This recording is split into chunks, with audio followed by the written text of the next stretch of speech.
أصلح لي شأني كله ولا تكلني إلى نفسي طرفة عين الحمد لله দক্ষিণবঙ্গের ঐতিহ্যবাহী কেওড়াবনিয়া দরবারের ফাল্গুনের 3 দিন ব্যাপী বার্ষিক মাহফিলের মহতরম সভাপতি কেওড়াবনিয়ার হযরত পীর সাহেব হুজুর, এই বরগুনা তালতলি আমতলি মুক্তিকামী জনতার প্রাণপ্রিয় নেতা মাননীয় সংসদ সদস্য আলহাজ হযরত মাওলানা মাহমুদুল হোসাইন ওলিউল্লাহ হাফিজাহুল্লাহ তাআলা 3 দিন ব্যাপী বার্ষিক মাহফিলের প্রধান অতিথি, এদেশের কোটি কোটি মুক্তিকামী জনতার রাজনৈতিক, আধ্যাত্মিক ও চারিত্রিক রাহবার, আমাদের প্রাণ প্রিয় আমির মুর্শিদ আমিরুল মুজাহিদিন হযরত পীর সাহেব হুজুর চরমনাই হাফিজাহুল্লাহ, দিগার মুআজ্জাজ মুকাররম হযরত উলামায়ে কেরাম, দূর দূরান্ত থেকে আগত ইসলাম প্রিয়, দিন প্রিয়, মর্দে মুজাহিদ, আল্লাহ রাব্বুল আলামিনের আশিকিন, জাকিরিন, শাকিরিন, মুসলমান ভাইরা, কলিজার টুকরা সমবয়সী যুবক ও ছাত্র বন্ধুগণ, পর্দানিশী মা ও বোনেরা, আল্লাহ তাআলার দরবারে লাখো কোটি শুকর ও সুজুদ যেই মহান রব্বুল আলামিন আমাদেরকে হায়াত তৈয়বা দান করে দুনিয়ার জান্নাতের বাগান, কোরআন ও সুন্নাহর আলোচনার এই মোবারক মজলিসে আসা ও বসার মতো তৌফিক দান করেছেন, আলোচনা শোনার মতো সুযোগ করে দিয়েছেন, এজন্য শুকরিয়া আদায় করি আলহামদুলিল্লাহ।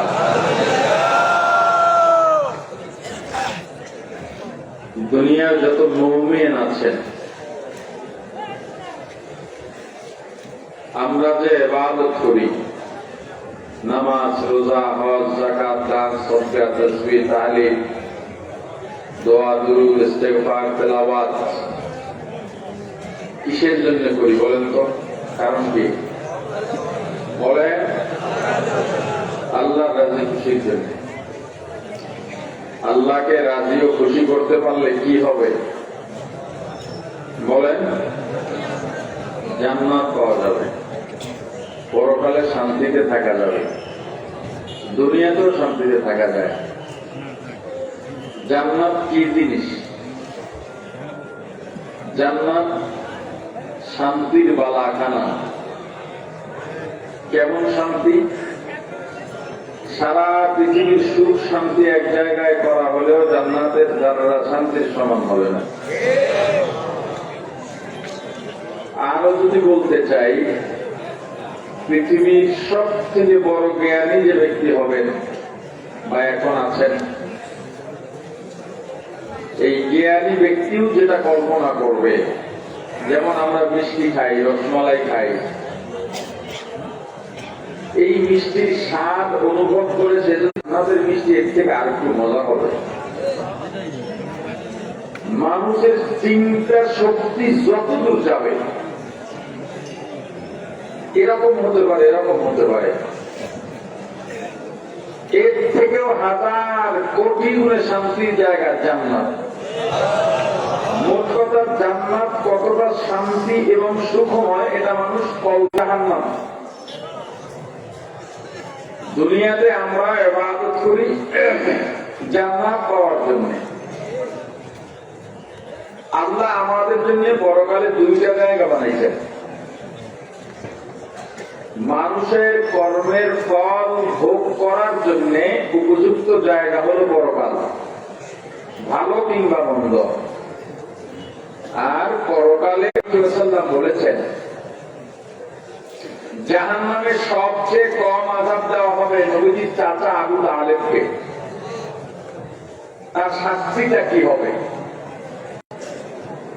জ্বলন্ত আগুনের আংসা দিয়ে তার পায়ের টাকনু পর্যন্ত, গোড়ালি পর্যন্ত ঢেকে দেওয়া হবে। এটা সহজে বোঝার জন্য আমরা বলি জাহান্নামের আগুনের বুট জুতা পরায় দেওয়া হবে। মানে বুট জুতা টাকলো পর্যন্তই হয়। তার মাথায় গরম পানি ঢালা হবে না, শরীরে অন্য কোথাও আগুন জ্বালানো হবে না, তাকে জাহান্নামের আগুনের হাতুড়ি দিয়ে পিটানো হবে না, জাহান্নামের ব্যারেক মারা হবে না, জাহান্নামের মাথার চারার ভিতরে এটা শরবতের মতো হয়ে ঘুরবে, বাষ্প তৈরি হয়। বাষ্প যখন কোনো কিছু ঘুরাবেন, বিশেষ করে পানি বা এই জাতীয়, সেখানে একটা পলিথিন চেক করে দেখবেন, পানি ঢুকায়া পলিথিনটা বন্ধ করে পলিথিন ফুলায়া নেবেন, পানি ঢুকায়া বারবার নাড়াবেন। বা কোন বোতলের ভিতরে পানি দিয়ে নাড়ায় দেখেন, তেল বলে তো কথাই নেই, এটার ভিতরে বাষ্প তৈরি হয়। এই মগজগুলো শরবতের মতো হয়ে যাবে, টকবক করে ফুটতে থাকবে। এমন একটা পর্যায়ে যাবে মাথার চারা ফেটে যাবে। মহিলারা এখন ভাত রান্না করে, দেখবেন ভাত যখন উতলায় তখন কিন্তু আগুন যদি না কমায়, এই ভাত লাফায়া লাফায়া পাতিলার বাইরে পড়ে। তখন মহিলারা আগুন কমায়া দেয়, কারণ আগুন যদি ওভাবে থাকে অর্ধেক ভাত বাইরে পড়ে যাবে। আবু তালেবের যেই আগুন দেওয়া হবে পায়ে, এই আগুন তো বন্ধ করা হবে না। ফলশ্রুতিতে তার মাথার মগজ টকবক করে ফুটতে ফুটতে শরীরের চারপাশ বেয়ে বেয়ে পড়বে। ফেরেশতারা জিজ্ঞেস করবে, আপনার অনুভূতি কেমন? আবু তালেব বলবেন, আমার কাছে মনে হচ্ছে জাহান্নামের সব থেকে বেশি শাস্তি আমাকে দেওয়া হচ্ছে। আসলে বেশি না, সব থেকে কম। সব থেকে কম আযাবের অবস্থা যদি এটা হয়, আল্লাহ না করুন, আল্লাহ না করুন, আল্লাহ না করুন, আল্লাহর কাছে পানা চাই। আমরা যদি জাহান্নামী হয়ে যাই, এর থেকে আযাব বেশি হবে এটা নিশ্চিত। তাহলে জাহান্নাম থেকে কতটা পানা চাওয়া দরকার? আমিরুল মুমিনিন খলিফাতুল মুসলিমিন হযরত ওমর রাদিয়াল্লাহু তাআলা আনহু দুনিয়াতেই জান্নাতের সুসংবাদ প্রাপ্ত, আনন্দিত, কিন্তু আমিরকে পাওয়া যাচ্ছে না। খুঁজতে খুঁজতে গিয়ে দেখে হুজুর তার কামরার ভিতরে দরজা ভেতর থেকে লাগানো, এবং কান্না করতেছেন, ভিতরে কাঁদতেছেন, এত বেশি ফোপাইয়া ফোপাইয়া কাঁদতেছেন, তার শব্দ বাহির থেকে পাওয়া যাচ্ছে। লোকজন পেরেশান, আজকে ঈদের দিন আমিরুল মুমিনিন কেন কাঁদবেন? বিনয়ের সঙ্গে বাইরে থেকেও সবাই হাউমাউ করে কেঁদে ফেললেন, হুজুর কে বেয়াদবি করলো আপনার সঙ্গে, আপনি আজকে কেন কাঁদেন? হুজুর দরজা খুললেন, বললেন, আমি কাঁদি আমার বেদনায়, তোমাদের কাঁদতে হবে না, তোমরা আনন্দ করো, শরীয়তের অনুমোদন আছে। হুজুর আপনি কেন কাঁদেন? বলে, আমি কাঁদি, রমজানের মতো মাস আমার থেকে চলে গেল, আমি এই মাস সামনে আবার পাবো কিনা সেই ভয় কাঁদি। খড়কুটা খেন আমার হিসাব আছে। এত বড় ব্যক্তি জাহান্নামের ভয়ে কিভাবে কাঁদছেন? ইমাম আযম আবু হানিফা রাহমাতুল্লাহ আলাইহি এশার নামাজের পরে তাহাজ্জুদ না পড়ে ঘুমাইতেন না, কিংবা তাহাজ্জুদ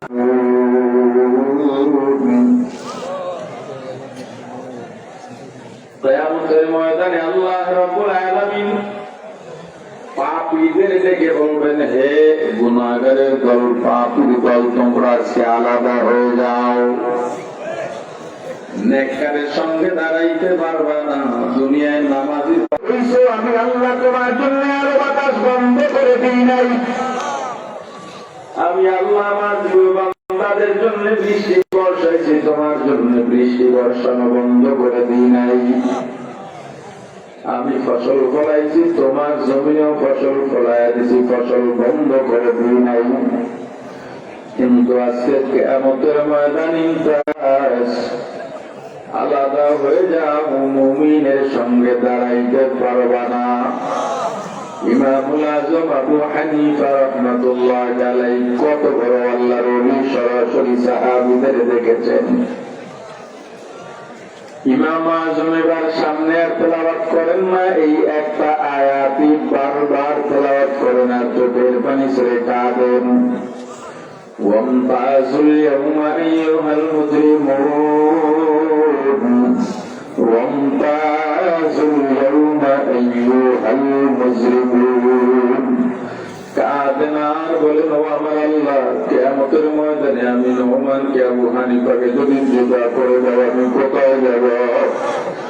আল্লাহ, মুমিনের সঙ্গে আমার হাসর নাসর যদি না হয় আমি কেমন করব?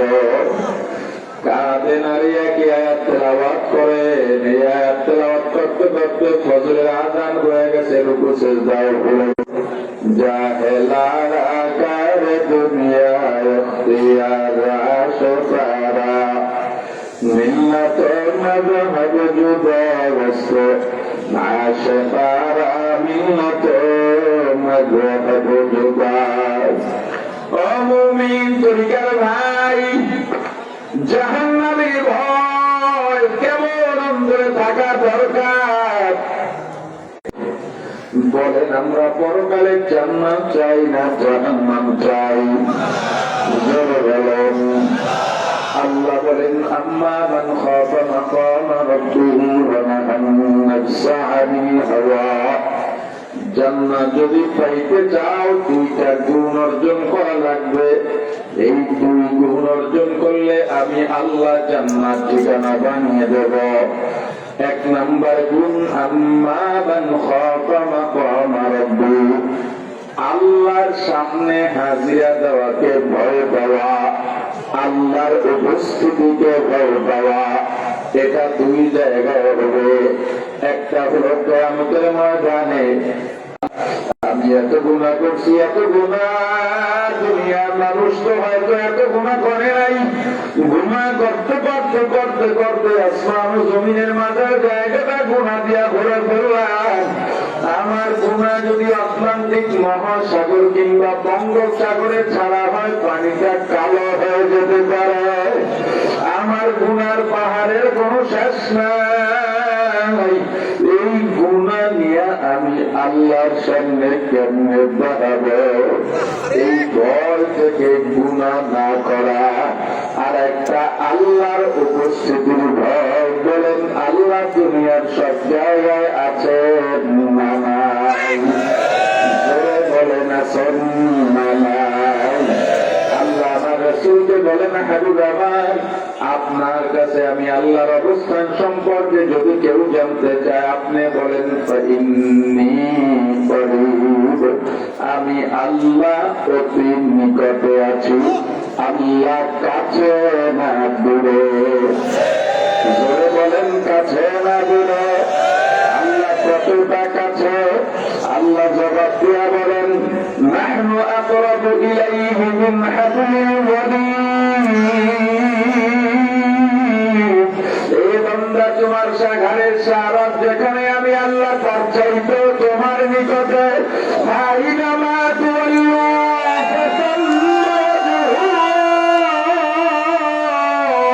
বান্দা, যেদিকেই তোমার ঘাড় ফিরাইবা, মুখ ঘুরাইবা, যেদিকে তাকাইবা আমি আল্লাহ আছি। ওয়া হুয়া মাআকুম আইনামা কুনতুম। বান্দা, তুমি যেখানেই যাও না কেন আল্লাহ তোমার সঙ্গে আছে। তুমি যদি একজন হও, একজন মনে করবা না। আল্লাহকে নিয়ে দুইজন মনে করো, দুইজন হলে দুইজন নাও। আল্লাহকে নিয়ে তিনজন, তিনজন হলে তিনজন নাও। আল্লাহকে নিয়ে চারজন। মোট কথা যতজন হইবা আল্লাহকে নিয়ে একজন বেশি মনে করবা। আল্লাহ এত কাছে, এত কাছে, এত কাছে। ডাকতে পারো না দেখে আল্লাহকে পারো না। যদি ডাকার মতো ডাক দিতে পারে আল্লাহকে তো সহজে পাওয়া যাইবা। জোরে ডাকবেন আল্লাহ। আর জোরে ডাকবেন আল্লাহ। আর জোরে ডাকবেন আল্লাহ।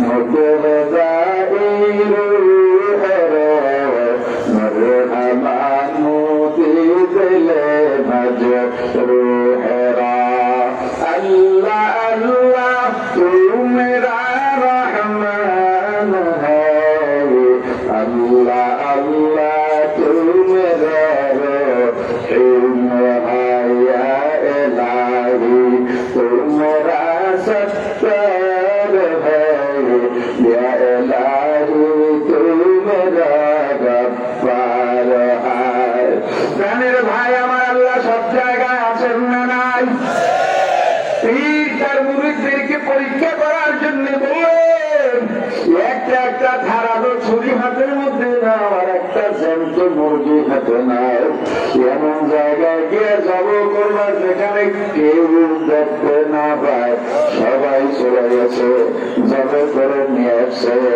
মুরগি জবাই করার রক্ত টক করে পড়তেছে একজনের কোনো খবর নাই হুজুর সবার কারগুজারি শুনতেছেন তুমি কিভাবে জবাব দিলা বলে হুজুর ঘরের দরজা বন্ধ করে জবাব করছি কেউ দেখে নাই আর একজন বলে হুজুর আমি করছি কেউ দেখে নাই কেউ বলে হুজুর গুহার মধ্যে ঢুকে জবাব করছি কেউ দেখে নাই কিন্তু আর একজন আছে তার তো খবর নাই যাকে সবাই অপছন্দ করে হুজুর একটু বেশি ভালোবাসেন সমাজেও বড় ডাক নাম নাই সমাজের অবস্থানও নাই চলাফেরাও বড় লোকের মতো না শুধু নামাজের সময় নামাজে যায় আর কাজের সময় গুনগুনাইয়া জিকির করে এই তরিকার সবক আদায় করে না বহু মুরিদ এখনো আছে যাদের চোখের দিকে তাকাইয়া ভয় পাই কথা বলতে বড় ভয় হয় তাদের দিকে তাকাইলে মাথা নিচু হয়ে যায় নিজেকে বড় অপরাধী মনে হয়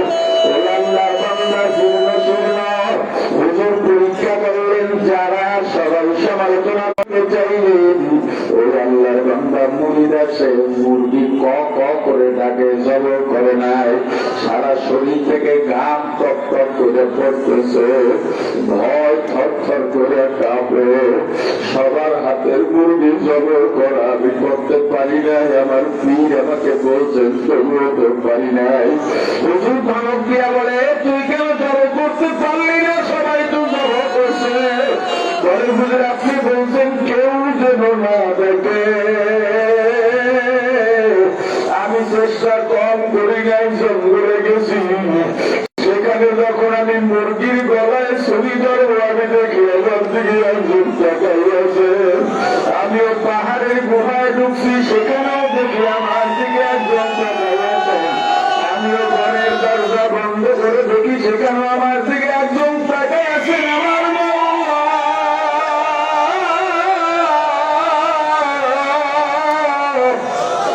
আপনি বলেছেন কেউ যেন না দেখে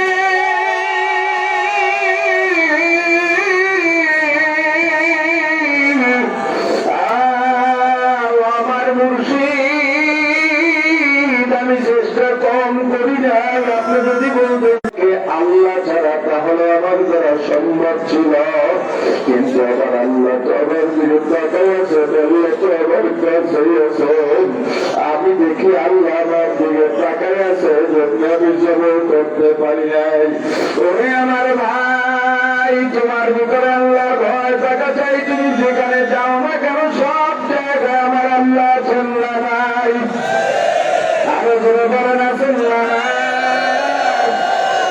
ভাই তুমি ঘরের দরজা বন্ধ করে কি করো না করো কেউ দেখে না কে দেখে আরো ধরে বলেন কেউ দেখেন গুণা করতে কেউ না দেখে আল্লাহ তাকে আছেন এই চিন্তা করে গুণা ছেড়ে দাও চোর চুরি করার জন্য রওনা হয়ে গেছে অন্ধকার রাত গভীর অন্ধকার চুরি করলে মাল বিক্রি করবে কেউ ধরতেও পারবে না কিন্তু যখনই চুরি করতে যাবে হঠাৎ করে খেয়াল আছে কেউ না দেখলো আল্লাহ দেখে চোর যদি ওই সময় চুরি না করে ফিরে আসে আল্লাহ বলেন ওরে চোর ফেরেশতারা অপেক্ষায় ছিল তোর চুরির গুনাহ লেখার জন্য তোর খাতায় চলে যাইত যেহেতু তুই চুরি করলি না আমি আল্লাহর উপস্থিতির ভয় পাইয়া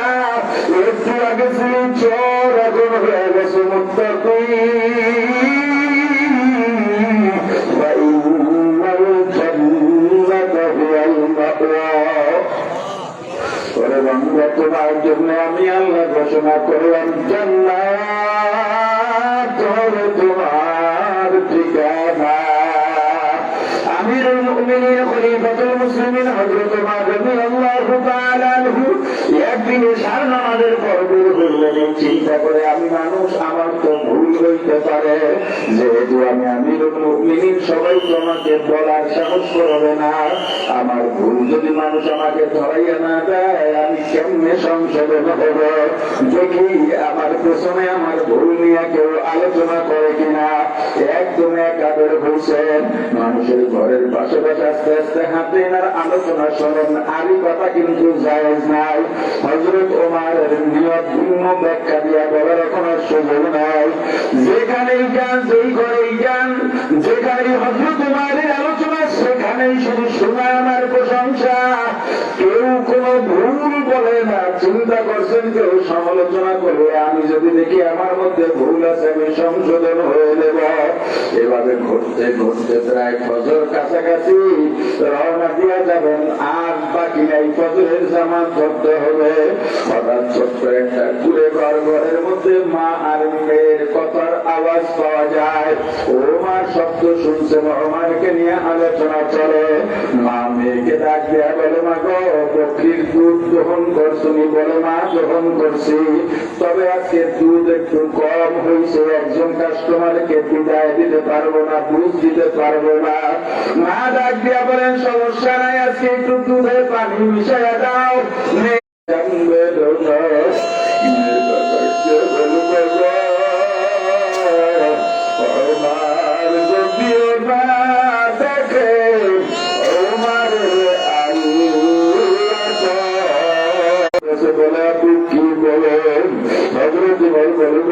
আমি যখনই ঘর থেকে বের করে তুমি আমাকে শোনায়া শোনায়া বলবা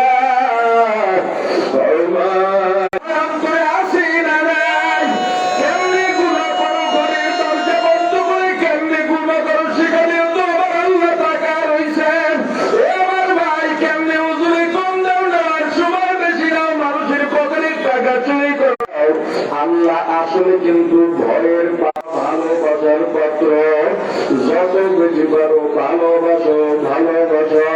ভয় পাবো আল্লাহর আযাব ও গজবকে, আল্লাহর গুসকে।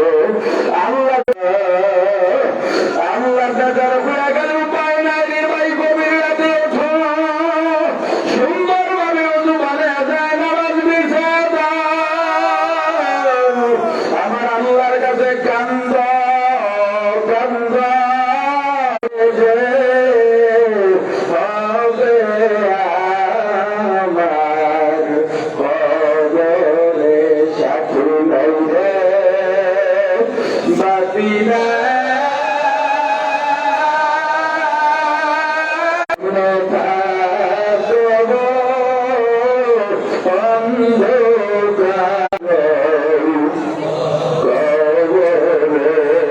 মাঝে মাঝে গিয়া কবরের স্থলে দাঁড়াইবে, ওই কবরের সঙ্গে কথা বলবে।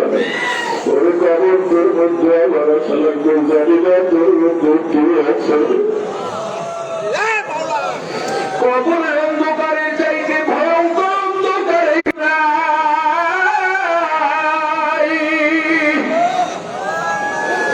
একেবারে মনটা লাগাইয়া চক্ষু বন্ধ করে চিন্তা করো, আজরাইল তো আসবেই আসবেই আসবেই, রক্ষা নাই রক্ষা নাই। এই যে চলাফেরা করি, হাঁটাচলা করি, হঠাৎ এসে পড়বে, কেমন করব কেউ বাঁচাইতে পারবে না। ওই কবরে যাওয়া যাবে, কবরের কাছে বেশি বেশি যাইব, ওই কবরের সঙ্গে বেশি বেশি কথা বলল। দেখো না কত আত্মীয় স্বজন চলে যায়, ছোট্ট একটা ঘর বানাইয়া কেমনি বিদায় হয়ে যায়। যাদের জন্য এত কামাই করি, এত চিন্তা, মাথার চুল থেকে গেল, মুখের দাড়ি থেকে গেল, আরে যখনই আমার আমার জানটা দেওয়া যায়, সাথে সাথে আমার মাথার নিচ থেকে পালিশটাও সরাইয়া ফেলে। আরে দেখে আফসোস করে, গতকালকেও তো চা দোকানে একসাথে চা খাইলাম,